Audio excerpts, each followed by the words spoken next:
let's just wing it. Let's go.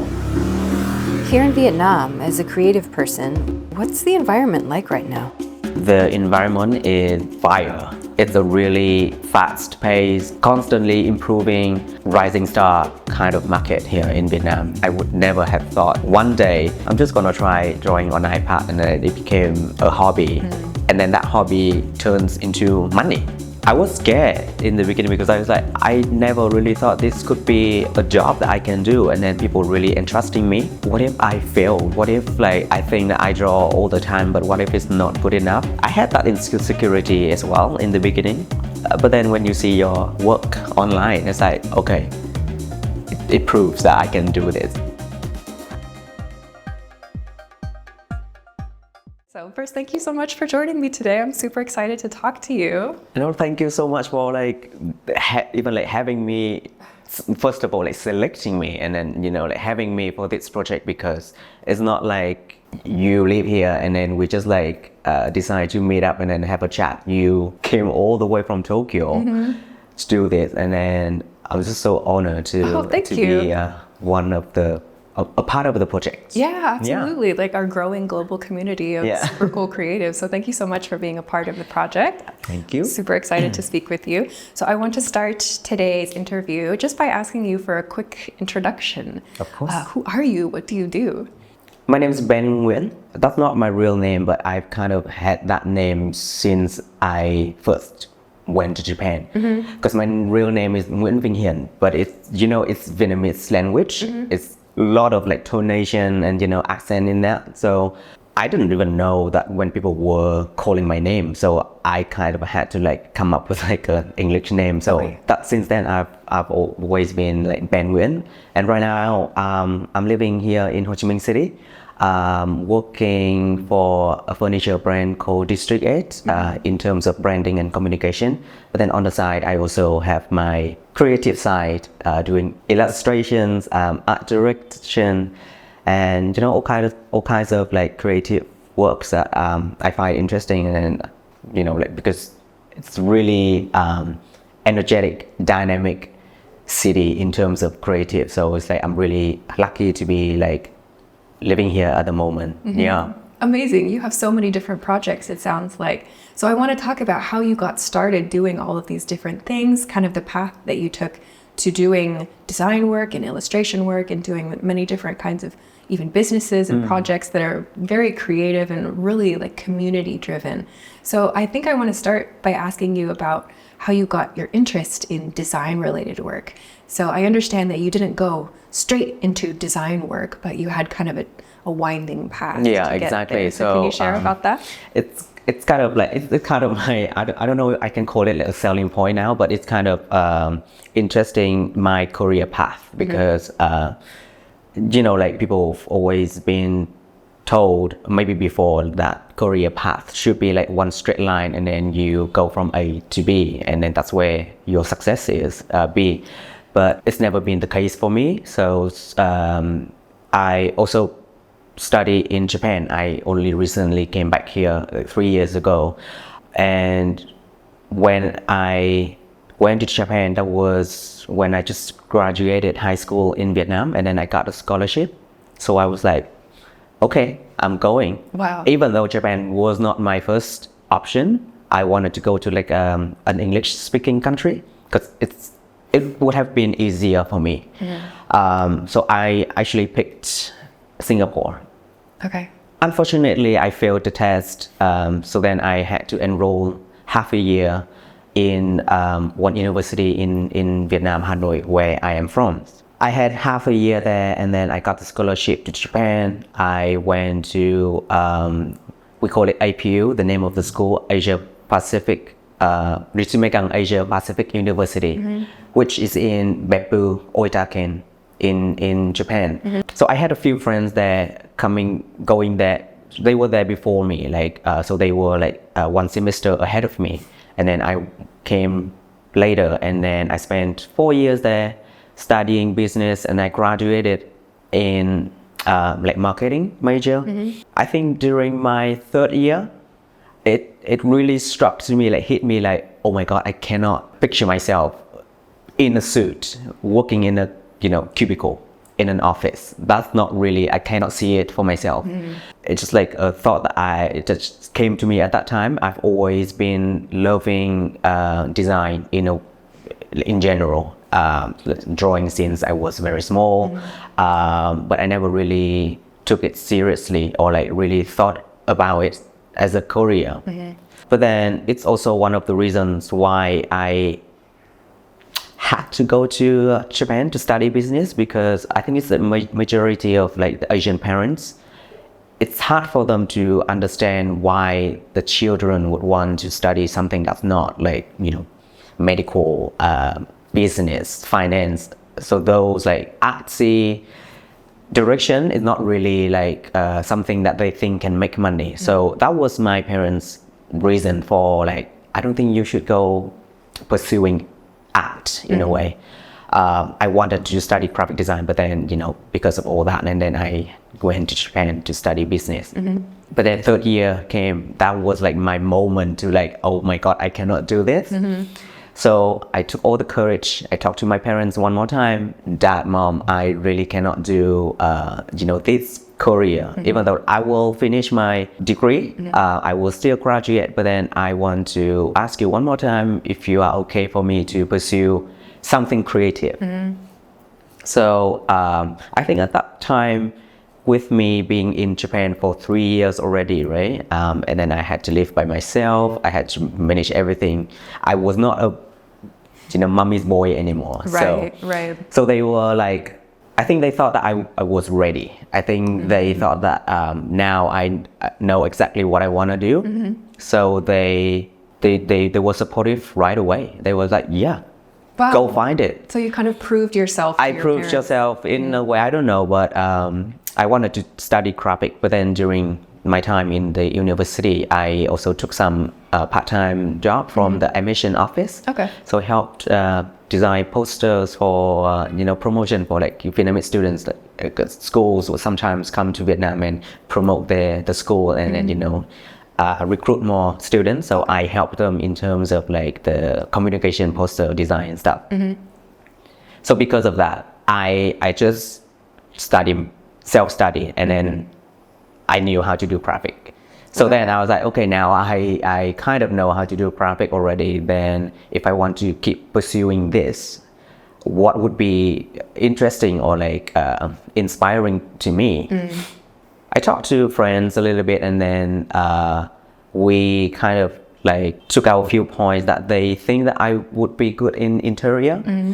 I never really thought of like interior would be something that I want to study. It's just like I love going shopping, and then I love collecting furniture, interior stuff, and just like small stuff. Then I was like, oh, maybe it's like something I've never really read about or like study about. So I think that's, and I love doing that as well as a like hobby of like shopping. So maybe I should find a school to do that. So I spent the half of my third year looking for school in Tokyo, and then I found one which is called Tokyo Designer Gakuin. Okay. Yeah, so it's just a college. It's 2-year program. You go there, you study for that major, and then you get the degree. Okay. Yeah.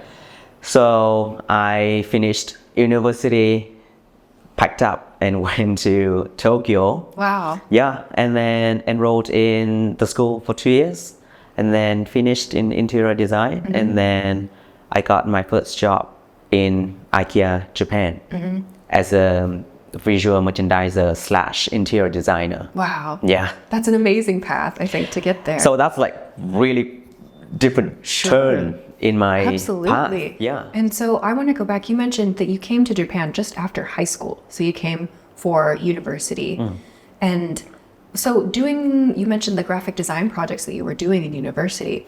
I feel like that's a really great way to gain experience just within like your local, school community. How did you find those kinds of opportunities?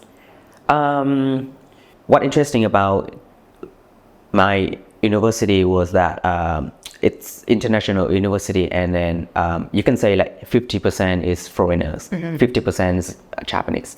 And then you go in there, you don't need to have a Japanese language knowledge before.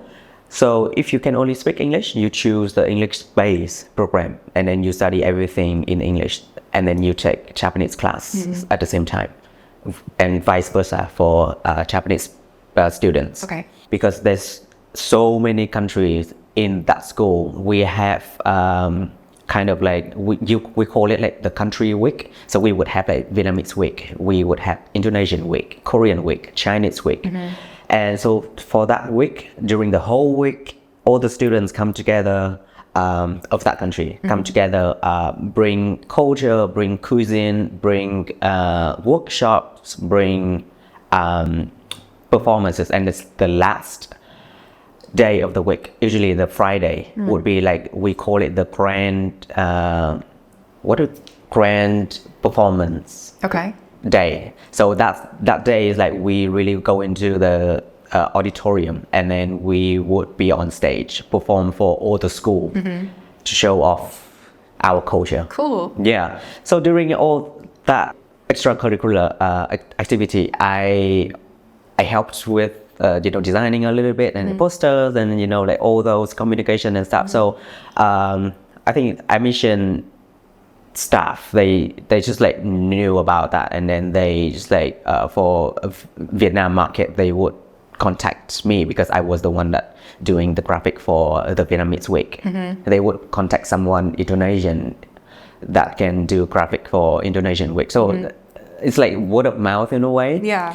And so I was like, yeah, it's like it's experience, it's money to support my life there anyway. So I was like, I took it, and then I did a good job, and then every year they would ask me to like help design for like a new promotion. Cool. Yeah. That's so interesting because, I mean, you said that you felt, even when you started going to this school, that you thought it wasn't really quite a match for you for your career. But by going to the school, you had the opportunity to do graphic design work. Yeah. So in a way, you got like kind of your first experience Hands-on doing graphic experience. design by going to a place you didn't really want to go. Like, that's so interesting. Yeah. How through that experience, you still kind of had the chance to experience what you wanted and went, yeah, that's actually what I should be doing more of. I love that. That's so cool. Yeah, so like I don't know. I think to be honest, I barely study hard, but I think what I got out of the university experience is more than what I could ever like pay money to get. Like the experience, the relationship with like international friends, the confidence that I earned during 4 years of like just like out of the parents' arms, and doing this all on my own. Right. And then also trying to figure out what I want to do in my life, in a sense. So that's like I'm really proud of that time. Like it's like it's a one turning chapter for me. Right. Right. That's so cool. That's so cool. So I think failing Singapore was meant to be. Yeah. So I never really thought of it as like, oh, I'm not good enough or anything. It's just like it happens for a reason, and then I am grateful for that failure. Yeah. Yeah, because there was this whole other path that opened up as a result of And it. now I can speak 3 languages. So That's amazing. Yeah. If I had gone to Singapore, I could only speak 2. Right. Yeah. Right. That's so true. My gosh, that's so amazing. You never know how it's going to end up. Exactly. Right? Yeah. So I want to talk about, you said your first job then after you did some studies with the official design school, you got work with IKEA. What was that like? What was the experience? How did you find that kind of position? What was that experience like for you? Well, funny enough, I graduated in interior design, but then I'd never really remembered to apply for IKEA. It was never even on my head. And then I think, so in Japan, you live there, so we start job hunting quite early, right? Maybe like even earlier as like 1 year before you graduate. I was late. Everyone was already kind of like settling in with their first job offers, and then I was just like roaming around, like don't know where to apply for. At that time, my Japanese language skill was not like really there. I can live, the daily normal life, but then to go into like really like expertise field, like the design field. I still feel like I lack a lot of the communication skill in that field. So I applied to so many companies, including graphic and interior and combined. I think I failed 20 companies at least. And if that's like a normal number for like a job hunter in Japan, right? Like to fail that many. Right. And the scary thing was my visa was running out of time. So I had like, I think 2 months until I cannot stay there anymore. And then I just randomly, I think I was like looking for something to shop at IKEA. And then I just like went to the career page and looked for like interior design job, but they actually didn't have any. But they did have, every year they would have like a massive recruitment period of time when they just like bring in people to, it's got, I don't remember the terms in Japanese, but like you have a group discussion and then you have 5 of you sharing your opinions and, knowledge on one question or something like that. It's kind of like a debate. So they take out candidates from there and then they send it to like different teams, but usually like sales team and logistics, all those departments. I just went anyway, and I brought my portfolio. I didn't know any better. I was like, oh, like, let's just wing it. Let's go. Wow. Yeah. So I went, and at the end of the interview, like group interview, I went straight to the HR lady, and then I was like, hey, I actually came here to look for interior design job, but I don't see any, so I'm just coming here to do this. And I have my portfolio. Is there any way that you can transfer me to the right contacts? And she was like, sure, I'll just take your CV and portfolio and then I'll let you know. Because she also was not really sure, is there any open position? And then I think like a few days later, I got an email from them saying like, oh, hey, this branch in Shin Misato, that's in Tokyo. They are looking for, they have open positions in the interior design department. Wow. Do you want to come for an interview? Yeah. I went, of course. Yeah. And then that's the second interviews, and then I had to go through another 3. So in total, I had I think 5 interviews in total, and then they took me as a visual merchandiser because they needed person for that function first.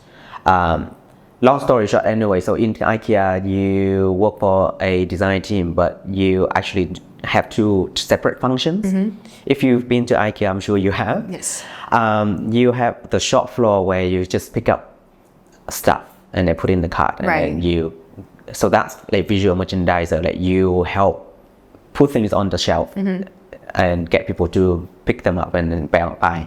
And then the other team is interior design team, which designs and creates the sample rooms on the second floor that you would go in and you would be like, oh wow, I want this room. So that's that job. Like you want to make a dream room for the customers to want to do it. Okay.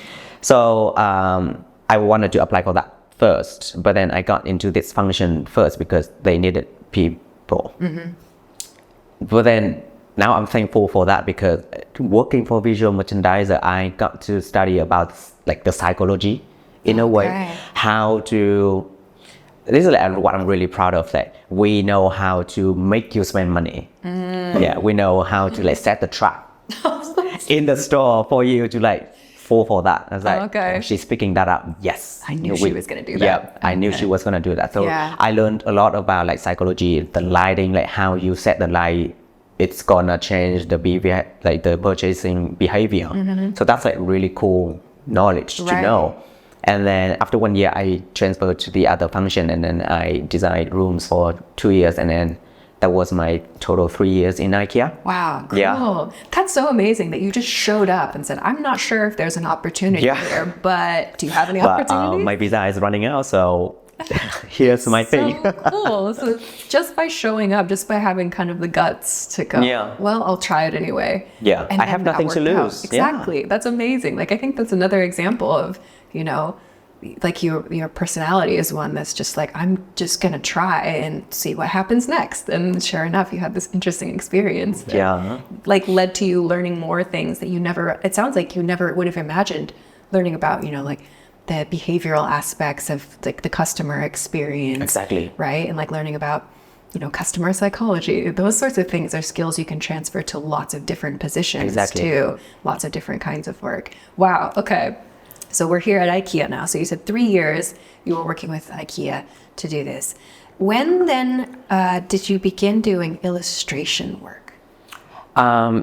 Illustration actually started when I think towards my the end of my time at IKEA, and then 2018 was when Apple released a new version of like iPad Pro where you have the pen and then you can draw on it. Yes. So before that, I had always been drawing, but with like, you know, all the like traditional physical medium, like paper, pen.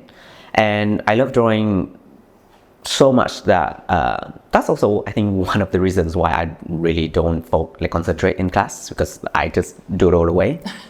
Yeah.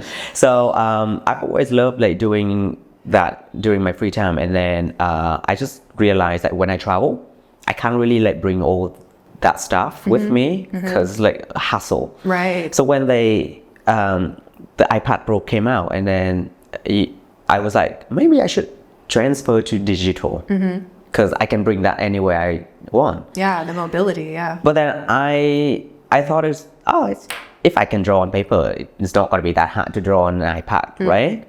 It was super hard. It's like, it's a feeling different. It's how you see the color. It's also different. You have to like learn all about the like technology, the buttons, the functions, all that. So it's like a new horizon for me. But it's challenging in a way. So I really loved it because I got to learn new things. I figured out everything. Then I got addicted to it. I bring it everywhere I go. I draw on the plane. That was what I couldn't do before with the paper and pen. So I was like, cool, I'm just gonna do this for the rest of my life. Just for fun, as like a hobby. Yeah. Yeah. So I just draw away, and then it's always been a hobby of me, and then becoming a habit. And then only until I came back to Vietnam that I actually it's not really a professional career that I am like full-time doing. It's like a side project, kind of part side. Then I got a few interesting, exciting projects coming along that it's about illustration, and then I got to do that, and then I was like, wow, I would never have thought one day, just like, I'm just gonna try drawing on iPad kind of moment, and then I had that, and then it became a hobby, and then that hobby turns into money. Yeah. Isn't that an interesting moment when you're like, wait, you mean people will pay me to do this thing that I like?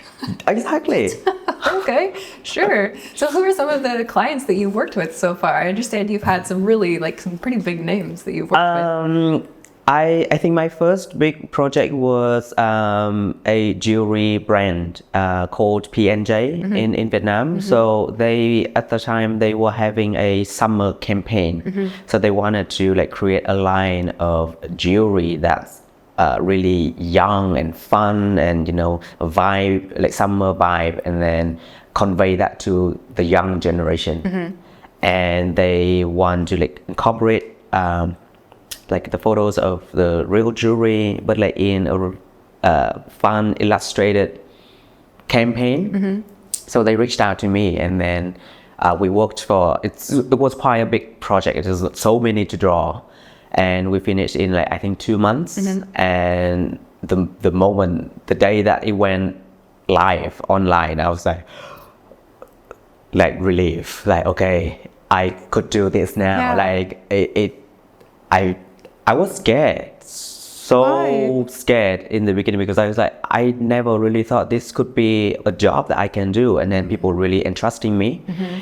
with that. So what if I fail? What if like I think that I draw all the time, but what if it's not good enough? I had that insecurity as well in the beginning.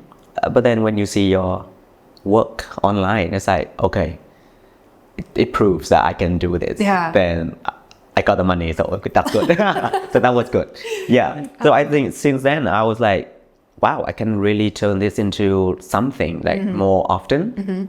And then I think with my connections that I've made in Vietnam, it also helps me a lot for that path, because like through connection, and then brands know that person, then brands could know me too. So then they would come to me and then asking for like we also had to go through like pitching and direction round anyway. But Right. That's when I realized that in Vietnam there's so much potential in that field for like if you can do creative work. It doesn't matter if you really have a background on that. I never really got to study that like illustration. I just like self-study and learn from my mistakes, and then people trust that. So I was like, wow. That's amazing. Yeah. So you had kind of this like your own style that just developed as you looked at your work and I like that, I don't like that so much. My style has changed quite a few times. Okay. I don't even know if I can say that I have a certain style now. You can, I think it's kind of getting there, but I don't want to think of it as in like I'm not there yet, because maybe right now the style that I am having right now, it's probably already there for me. But what maybe in 1 month's time I'm gonna change to a different style, then it's gonna be a new journey as well. Right. So I don't want to think like, oh, I haven't got there yet, because that's gonna like give me the insecurity that, oh, I need to like try more on this style. Right. Before I was all about like black and white and minimal in terms of drawing, even drawing and interior design. And then just like I think through my experience in life and traveling, meeting new people, it evolves as well with me, my personality. So it changed through time. And now it's more colorful, it's more vibrant. But then it could change tomorrow, I don't know. But I want to live in the moment, and that phase, that was my style at that phase. Yeah. Then maybe next phase I'm gonna be a different band. Yeah. Who knows? Well, I think that's very typical for anybody who works in kind of creative or artistic fields, that you have, the thing that you can do and that you like to do and that feels good to you. And then, as you said, you meet people, or maybe you get a new piece of technology, or you find something that really speaks to you and you go, oh my gosh, I have to try that. And then you try to integrate that, and then like something different emerges. So I think it's natural to not be the same constantly. Like I think, I'm not sure about you, but doing exactly the same thing forever, I think is maybe not what most artists want to do. Like people usually kind of, you sense like some evolution in their work, I think a little bit. So I think that that's really cool that you are aware of that. Like even after like, maybe even 1 month, you're like, Exactly. I could be totally, putting something different. Exactly. You never know, I want to ask then about how you were able to, you kind of hinted at it, how you were able to get your work in front of the brands, like the jewelry brand you mentioned. And I think you also worked with a magazine for airline as well, and some fashion brands too. How were you able to get your work in front of those people? How did they find out about your illustrations? My only channel is my social media, my Instagram. Really? Yeah. I've been doing Instagram for, I don't remember when, but it's always been my output channel. So anything that happens in my life is there. You can see it's there. And only until I got the iPad, then I actually started like really posting about my work. But that was like Japan time. But then I came back here, and then just meeting people here, making connections in Vietnam is a really powerful tool that people don't think of it as powerful, but it's so powerful that I can look at it and can guarantee that, assure that it's like a powerful tool, then I just post stuff on my social media and making the connections, and then people share about that, and then That's amazing. Yeah. So this free tool that everybody can you just use don't is the know same who's one gonna that you're look at your using. profile. Right. That's so true. Yeah. So you want to put out, your work. So how do you deal? You talked about it a little bit before, that kind of insecurity, that sort of feeling of, I'm not sure if this is good enough. Like, I don't know, what are people going to think? Or like, do you still feel that today when you put out your work on social media? And how do you deal with that feeling? 3 years ago, yes. Now I don't care. Okay. Yeah. Whatever, I feel happy. If maybe this is not my best work, but I'm happy. I've done it. I finished it. I'm gonna post it. Who knows? Because sometimes we can be in our heads, and then we stop ourselves from showing a really good job. But we just don't think it's good. Then people don't get to see it, and I think that's just a waste. So then I posted so much, and then I was like, it's my page. So if you don't like it, then I'm sorry. Yeah, you don't have to check. Yeah, Yeah. I don't know how to help you, but Yeah. I love it. So I don't have that insecurity anymore. Wow. Just like, and I think it's good for me as an artist to like stop doubting myself. Because I can always improve. Then if I have that insecurity, then it's just gonna be there forever. Like, it's not gonna disappear totally, completely. Right. I think we still have like that here and there once in a while. It's just like how you want to let it shine, or you cover it. Not cover it as in like sweep it under the rug, but Right. like don't let it affect you. Affect you. Right. Then I want to also talk a bit about, you mentioned as well too, kind of making these connections with people. And of course, using social media, you've made so many connections that have led to so many cool projects. I want to talk a little bit about what you think about working here in Vietnam now as a creative person. What is kind of the environment like right now in your experience? The environment is fire. Yeah, it's a really fast-paced, constantly improving, rising star kind of market here in Vietnam. There's so much potential. There's so many opportunities. It's just you want to do it or not. You can find opportunity in illustration like I did. You can find opportunity in advertising. You can the new, not really new, but like the new coming thing here now is like 3D and all the motion design stuff. I think that's like the next generation of the creative market here. And because of that, it's always something new coming, or like people know how to do it, but people don't post about it. But now with the power of social media and people kind of like learn more about themselves and they feel good about their work. So people post more than before, I feel. Then you get to see all those energies, and you kind of like, you feel you can sync with it. And you always have the urge to push yourself as well, because people can do that. People can do the things that we've never seen before. Then we should also produce something that's great. Yeah. So the creative market here is like crazy. Yeah, and I understand there's a lot of young people that are really like quickly coming up in Vietnam, like young creatives, which is very different from some other places like in Japan or Singapore, which we also talked about today. These aging populations have maybe fewer young people that are really working a lot and putting their work out. But here in Vietnam, it's the opposite. Like there's a huge like youth movement of people, like you're talking about, sharing their work and getting creative and experimental. Is that something that you're really excited about and something that you're really involved with in like creative communities? Because I think it's also one of the reasons why I made the brave move to move back to Vietnam after 12 years living in Japan. Japan is a great country for like creativity work, and but it's so competitive.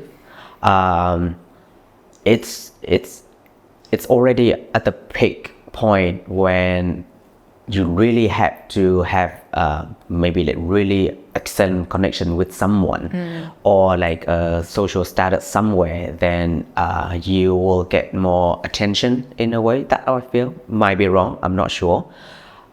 So then it feels tiring and like not inspiring anymore. It's just like it's too competitive in a way. But then coming back here, it's like everyone is so open about everything. You can be any artist you want, and then if you can do a good job, you're gonna get somewhere. You're gonna get the spotlight. And well, I'm not like glorifying like fame and stuff, but you know, it's not the peak yet. So that's why it's always like going up like this. And I think that's the exciting part of the graph, right? Yeah. The going up, and then we never know like where the peak is, so we're trying to reach that. Yeah. And I think we're just gonna like in Vietnam in general, we're doing a good job at that. That's so cool. Yeah. So do you think that like your experiences working in Japan then have given you kind of like an edge, or given you something special, like that's about the way you think or the way that you approach your artwork or your creative projects? Do you think that that has kind of influenced you in some way that's Absolutely. different from here? Absolutely. I think what I've learned from what I've got out of my Japan chapter was first of all my mannerism. For the first year being back here, people think I'm Japanese. Really? 'Cause I think it's just like a really like I don't know, like subtle gestures or like manners that people doesn't look like Vietnamese to them. So they always approach me with either English or konnichiwa. Really? Yeah. Wow. And I think it's also my fashion sense in a way. Like it's not really typical like just a t-shirt and jeans style in Vietnam. I wear that as well, but I think it's the combination of everything, like the mannerism and then maybe the way I speak as well, makes them think that I'm not Vietnamese. Okay. So I think that the mannerism, the manners that I got from Japan was like what I appreciate the most, because that's like it changes me in a way. It really teaches me how to be a better person. So that's like something that you can just like learn from a school. You have to like live in that environment, and then it absorbs in your body. And but in terms of like creative work, I think it's just like because like constantly going out and then seeing creative works around Japan kind of like subconsciously affects me in a way. I didn't think about it until like a few friends who looked at my artworks and said, "Your style is really Japanese." Really? I was like, "Really? Like where?" Because I don't see it either. Right. Yeah, I think don't it's just even think like about it. I didn't really think about it. I think, and they said, I think it's just the way that you use the color. I will show you some of that, but I think the colors are the colors that I use is like my strong point right now for the style that I am doing at the moment.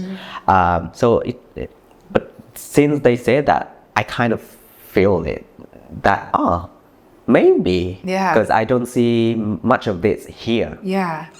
I remember too, when I was watching, you have these really great, like so calming. That's how I felt. You have these kind of process videos that you post on your Instagram and on your YouTube of just like watching you draw something and color something. And they're so like peaceful, like, but you watch a drawing come to life. And I was like looking at it and thinking like, it's such like, it's very, very soft, a lot of the work that you're posting, but there was just so much like detail in terms of how you were blending like the colors together in a really, really soft way. And it's like you create like these, we can clearly see like the outline of like a person if you're drawing a portrait or something, but everything has this, I can only describe it in my words, it's like this very soft kind of detail. And I thought that was so unusual because at least when I look around at a lot of illustration work and a lot of other artists that are working, at least that I've encountered recently, it's a lot of very almost like comic book like hard lines, or it's like on the other extreme, it's like maybe traditional watercolor work, you know, paper and paint and water. And so when I looked at your work, and it's all being done on the iPad too, I was like, oh, this is so interesting because it feels kind of like, it's like this very like, I want to say like kind of almost blending focused work that you seem to do a lot of. I mean, do you have kind of a way that you use the describe right it? word. Yeah, I think Okay. I think I use my method uses a lot of blending, and like to be honest, it takes so much time. Now with the technology, it's kind of cool to like actually you can go back at the statistics and you can see like how much time you spend on one artwork, Yeah. or like how many strokes you did, and then they have a time lapse of the whole process. Before, like if you finish on the paper, you don't know like I would have seen it from the point when it was just a dot to this point. Yeah. You can't see that Yeah. unless you really filmed it. But now, if you draw on iPad, you can track back to that, and then they will produce a video for you, a time-lapse video. cool. Then you can see the whole process. Yeah. I don't know if other artists feel the same way, but sometimes I really want to finish one artwork in an instant. Some artworks, I think, I don't draw because I have a full-time job, so I can't really draw all day. And so for one artwork to really finish, I spend days, but then each day I would do a little bit. So then sometimes I wish maybe I should have followed a more simpler method that doesn't require too much blending or details like this, because I'm impatient in a way as well. So I really want to see, I want to see this finished. I Right. want to see the outcome. Right. You have this thing in your head and you want to see it come but out. then I would always fall back into no, this is not perfect. I have to blend more. And, Yeah. and it takes forever. Right. Yeah. Right. Oh. But I think it becomes my style in a way. Yeah. Yeah. Like kind of forcing yourself to Yeah. be like, no, this isn't quite what I had in mind. So you take Exactly. that time Yeah. to make it exactly how you want it Even to though be. it looks already blended, maybe 5 more seconds blending it would Yeah. make me feel better. I don't know. So maybe it's like a mental thing as Yeah. well, for Yeah. sure, for sure. Cool. So I want to go back a little bit to then your interior design. Like you work now for doing furniture design for a company here. Do you think that your work in IKEA or your work in Japan as well, has that had an influence on the furniture design work that you're doing now? The finisher work that I'm doing right now, it's not really designing the item. I'm not in the product design department. Okay. So I'm more about marketing, PR, branding, and communication. So it's more wordy. So and still graphic as well, because we have to control all the communication assets that we bring out to the world. So from that point, there's so many new things that I'm learning every day. So even though the same interior furniture interior area that I worked in before, but it's a totally new functions that I'm learning and studying about. Right. So that's refreshing and Right. challenging and exciting Yeah. for me. Yeah. It's oh, what new. Yeah. Do you get to use any of those things you picked up? You mentioned in IKEA learning behavioral, sorts of Yes, points of and the course. psychological parts of customers too. I still give those input here and there because we also have showrooms, so it's kind of also same work that I did before to merchandising a place. So I did use that as well, and that psychology thing, it just doesn't work on just the physical space. It also works on graphic poster and illustration in a way. So I can always go back to that knowledge and then use it in a new way. That's super cool. That's super Yeah. cool. So it sounds like you're evolving that part of you too. Exactly. Yeah, Yeah. absolutely. And I know we're kind of getting to the end of our time together here. So I want to ask a little bit of kind of general questions then to sort of finish up today. Sure. I want to ask just very generally, do you have anybody that really inspires you? Is there a creative person or maybe even a brand that you feel really inspired by, or you really like that person's work or that organization's work? Oh, there's so many, because I always trying to push myself to be around those people, because I need that energy as well. It's really tough because Right. it's really It's really tough. hard.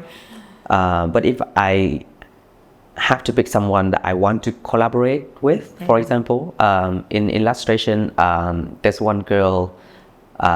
She's now in Tokyo as well, but we've been Instagram friends since forever. I don't know, remember when, but it's kind of like pen pal in a way. Yeah. She does illustration, but she's more on like paper and pencil work, and she does like amazing detail portrait work. That's just pencil. Her name is Kei Meguro. She's on Instagram. Her work is amazing, and we've always been friends on Instagram, but we never really got to see each other in person. And then we also have dogs, and we just talk about like art and dogs here and there. And she is like someone that I really want to like incorporate, like collaborate with, because my style would be more digital, and she is like really traditional medium. And then how would it look when combined? Right. Like I want to like work with her on some project like that. I've never talked to her about it. Maybe this is the time. But if you're watching. If you're watching, that DM sounds me. really cool. Yeah, that sounds really That's cool. I really want to do some kind of collaborative projects with like other artists as well. Absolutely. Collaborations are so cool. Like you get to learn something totally different often, Exactly. I feel like. Okay, that's super cool. Then I want to ask just kind of like a general advice question for, anybody who's watching out there who wants to do more creative things or is thinking about getting into creative work. Is there anything from your path that you feel like, oh, I wish I had done this? Or on the other side, I wish I hadn't done that. Like, is there anything you wish that you had or hadn't done, something different? I wish I had felt more confident from the early days. Then I should have posted more about my work, because but also I didn't know any better. So now looking back, I think for you out there who still not too late for you, post your work. Don't feel insecure. Like there's always gonna be someone who loves your work. Right. So don't stop that from being seen by other people. If it's not good work, then you have something to improve on. It's absolutely true. Yeah. Absolutely. I love that. I love that so much. It's so true for so many creatives. Yeah. It's not just drawing. It's any aspect in life. As soon as you see something, you're like, oh, this picture isn't very good. It's like, you know exactly what to do different next time, If you can see that, then that's already improvement. Exactly. If you cannot see that, then okay, good, you're enjoying it. Yeah. Either way, it's a win-win. It's true. Like, do you remember, I've had this experience for sure. Really? When you look back on your old work, there's a moment sometimes where, at least in the past, I used to look back and go, oh my gosh, that's not good. Like, how did I think that this was good? Like, Exactly. at that time. But now, like, when I look back on it, I go, oh my gosh, like, I've grown up so much since then. Like, you can see the progression of yourself as a creative person through your work that you shared. Yeah. It's such like an interesting experience. There's a lot of moments when we would look back at our works and we'd be like, oh, cringy. Yeah. And it's, but then it's like, oh, we came a long way. Exactly. Like, look at me now and look at me Exactly. before. I was like, this me now would be like, So but true. at that time, that was the best, right? Right? Yeah. So Right? We're always putting out our best, the best that we can possibly do. we can That's always true. get better. I love that. Okay, the last couple questions. First, what do you think is joyful about working in other countries and other languages? What do you think is really exciting and joyful about that experience? In general, what's joyful about working? Well, so far I've only lived and worked in Vietnam and Japan, two totally different countries, different vibes, different culture, but I'm the person who loves traveling. So anywhere I go, I really enjoy just the little moments in life. Like even just like for Japan, walking to the train station is also a nice feeling, like joyful for me.